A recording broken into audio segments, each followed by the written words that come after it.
Hello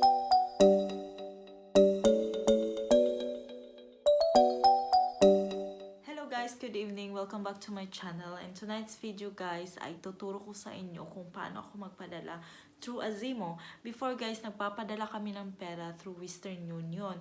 Pero kasi yung cost ng bayad nila sa bayad mo sa pagpadala, depende kasi sa amount na pinapadala mo. At since mas hassle siya sa akin kasi sasakay pa ako ng train at saka malayo, hindi naman siya malayo pero distansya talaga dito kung pupunta ka sa city para magpadala sa Western Union. So ang ginawa ko guys, nung nag-apply ako, nalaman ko yung Azimo about Azimo. Gamit ng Azimo, kailangan mo ng online banking. So whatever your bank here in Europe, kailangan mong kailangan kung ano man yung bank mo dito sa Europe, kailangan mong pumunta doon at mag-inquire ka about sa online banking at tuturuan kanila about dito. Nakakaganda kasi hassle-free siya at after 30 minutes, pwede nang ma-pick up ng family mo yung padala mo. Guys, kung may app ka na Azimo, punta ka sa Zimo, doon lagay mo doon yung amount na gusto mong isend. Like for example, mag-send ako ng 230 euros. So dyan, lagay ko. And lagay mo yung recipient's country, Philippines. Tapos, choose delivery method. Yun ang sa akin, cash pick up or pwede ring direct to the bank.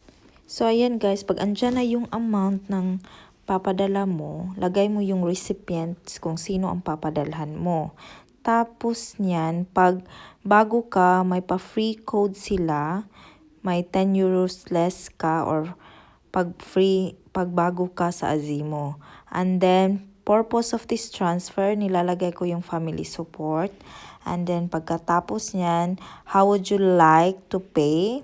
So, ginagawa ko ay pay by support. And then, pagkatapos niyan, kino-confirm ko siya through my Azimo PIN. Ganyan. At pagkatapos niyan, inaantay ko yung confirmation sa banks ng support. Tapos, nag-fill up ako kung anong bank yung bank ko dito sa Germany. Yun sa akin, Commerzbank. Then, ganyan. Pagkatapos niyan, lalagay mo yung bank account mo at saka PIN. At pagkatapos niyan, sasubmit nila sa bank. Tapos, aantayin mo na lang yung TAN number. Isisend nila yun through your phone number. Ang TAN number, guys, ay kailangan mo siyang i-apply sa bank. So, kailangan connected yung Commerzbank sa online something mo. Kaya, inquire mo siya sa kung saang bank ka, guys. Then, pag nalagay mo na yung TAN dyan, pwede kang pwede kang pumili kung gusto mong maka-receive ng confirmation through email. Lagay mo yung email address mo dyan. At pagkatapos niyan, mag-i-email sa iyo ang Azimo. And then, that's it. Receive ka ng ganyan. Thank you. Receive the confirmation. At after that, you will see this.